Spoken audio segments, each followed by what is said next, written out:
septiembre del 2001, atentado a las Torres Gemelas, una vista desde Johann Gaudón. Presentado por Víctor Daniel Esupiñán Encano y Diego Andrés Andrade. Hola Diego, ¿cómo has estado? Hola Daniel, muchas gracias por invitarme a tu espacio. Gracias a ti por estar aquí presente. Te quería comentar que yo estaba pensando en el 11 de septiembre. Es increíble cómo un evento tan brutal se convirtió en un punto de inflexión global. Se dice en base a investigaciones que el ataque a las Torres Gemelas causó la muerte de 2.753 personas en Nueva York, donde también van incluidos 343 bomberos y 60 policías que respondieron a la emergencia que ya se estaba presentando en ese momento. Siendo sincero, esa cifra me estremece mucho. Sí, es algo muy impactante la cantidad de personas que fueron vistas afectadas y cómo olvidar también las 184 personas que murieron en el ataque del Pentágono realizado en el vuelo 77 de American Airlines y las 40 personas del vuelo 90 de los United Airlines. Pero Daniel, a mí me surge una pregunta y es, cuando hablamos de inflexión global, ¿te refieres a ese punto de quiebre o cambio drástico a nivel mundial? Sí, claro, ya que tendencias políticas, económicas y sociales que existían se alteran, dando lugar a un nuevo orden o nuevas dinámicas. Por ejemplo, el evento provocó una revisión completa de la seguridad de los aeropuertos a nivel mundial. Claro, comprendo. Y es uno de esos sucesos que marcan un antes y un después en la historia. Pero más allá del evento en sí, tengo otra pregunta y es, ¿qué te parece si analizamos desde un punto de vista mucho más profundo y podemos traer aquí a un experto como es el señor Galton, que utiliza la teoría de conflictos? No sé qué te parece la idea. La idea me parece perfecta ya que la teoría de Galton es brillante. Su triángulo del conflicto podría ayudarnos a entender lo que pasó. ¿Recuerda los tres vértices? Violencia directa, violencia estructural y violencia cultural. Por supuesto, claro, los tengo aquí presentes. Empezaríamos con la violencia directa, es una de las más obvias y son los ataques mismos, la destrucción, las muertes. Es lo que vemos en las noticias y es lo que nos causa terror al momento de escucharlas. Exacto, pero Galton diría que esta violencia directa no surge de la nada, ya que él nos comenta que esta violencia es el resultado de los diversos conflictos que no se pudieron resolver en su debido momento. Sí, ese es un punto muy importante y la violencia estructural es un punto aquí que toma mucha relevancia y sería la opresión o la injusticia sistemática que ha venido creando desde, digamos, desde un punto de un antes, como un cultivo que ha generado y se ha desbocado en este conflicto. En el caso del 11 de septiembre, ¿crees que las políticas exteriores de Estados Unidos en Medio Oriente podrían haber sido un ejemplo de esa violencia estructural? Según lo que he investigado, las intervenciones militares y la dominación económica y política generaron resentimiento y condiciones de desigualdad. Esa opresión invisible es un tipo de violencia que alimenta la ira, pero hay otro tipo de violencia que Galton menciona. ¿Sabe cuál es? Sí, y es la violencia cultural. Es la que legitima y o justifica las otras dos. La violencia cultural, tengo el concepto que son cuando las ideas o costumbres o creencias hacen que la gente vea normal o aceptable la violencia. Traigo un ejemplo. En algunas culturas se considera normal pegarles a los niños para educarlos, pero partimos desde esa creencia, justifica a un tipo de violencia directa, lo cuales son los golpes, y no se puede mantener, digamos, una crianza desde ese tipo de concepto, ya que venimos aquí hablando desde estructuras mismas que permiten todo este tipo de ocasiones y se ven asimiladas desde, digamos, la cultura o la población en general. Interesante. Entonces, el atentado no solo fue un acto de violencia directa, sino la punta de un iceberg de violencia estructural y cultural que se había acumulado por mucho tiempo.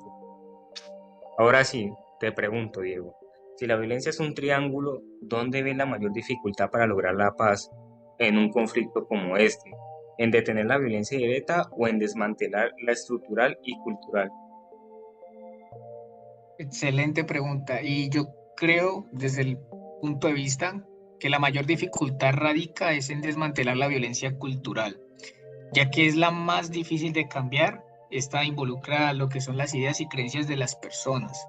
Puede tener, digamos, podemos detener una guerra, podemos cambiar las políticas de ese mismo país, pero el momento de cambiar las narrativas profundamente arraigadas lleva mucho tiempo e incluso generaciones.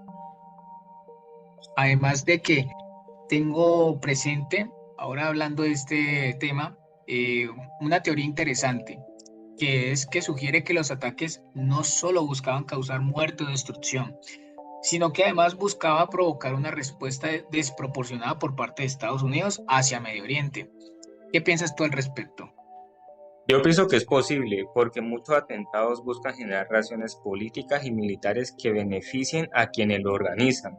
En este caso, habría que analizar las pruebas y el contexto antes de afirmarlo con certeza. Estoy completamente de acuerdo contigo, Daniel. Ahora tengo otra pregunta, y es, ¿cómo crees que la teoría de Galton nos ayuda a comprender mucho más allá del ataque en sí y a entender el por qué? La teoría de Galton nos obliga a no quedarnos solo con la superficie del evento. Nos enseña que la paz no es solo la ausencia de guerra. La paz, según Galton, es la ausencia de violencia en todas sus formas. Por eso, él habla de paz negativa, que trata sobre la falta de violencia directa, y la paz positiva, que es la falta de violencia estructural y cultural. Este atentado fue un ejemplo de falta de paz positiva.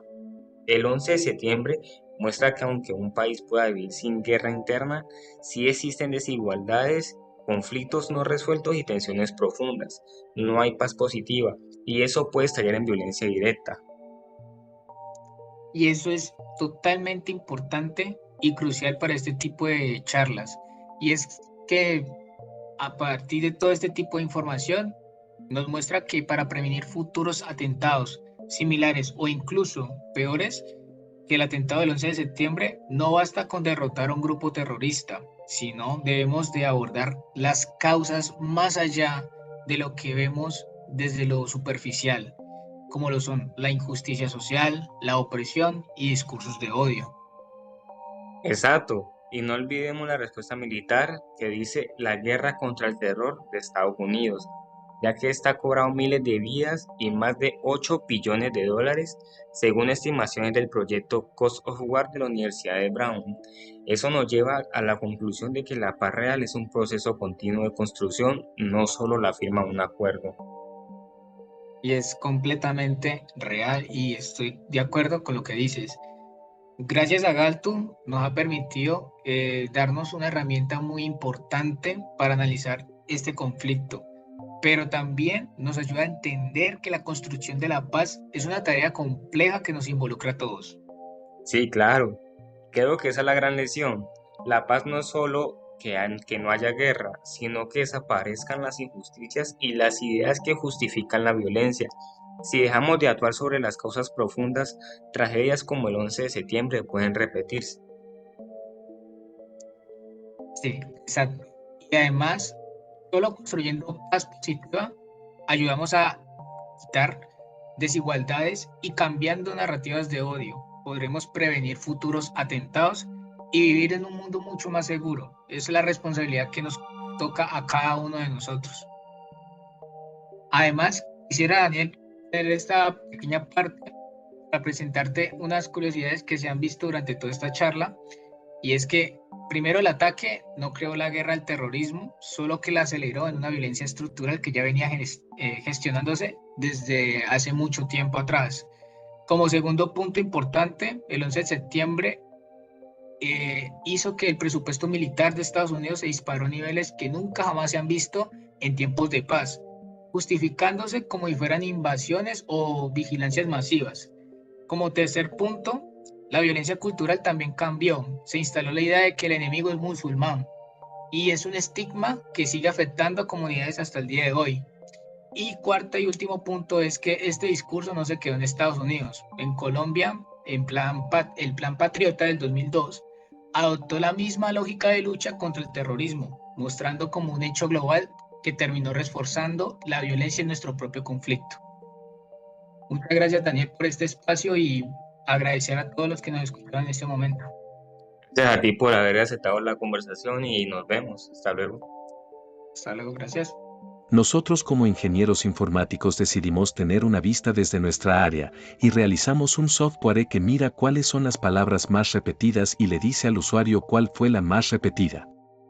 Esto con el fin de que él entienda el tema principal sobre la videoexposición.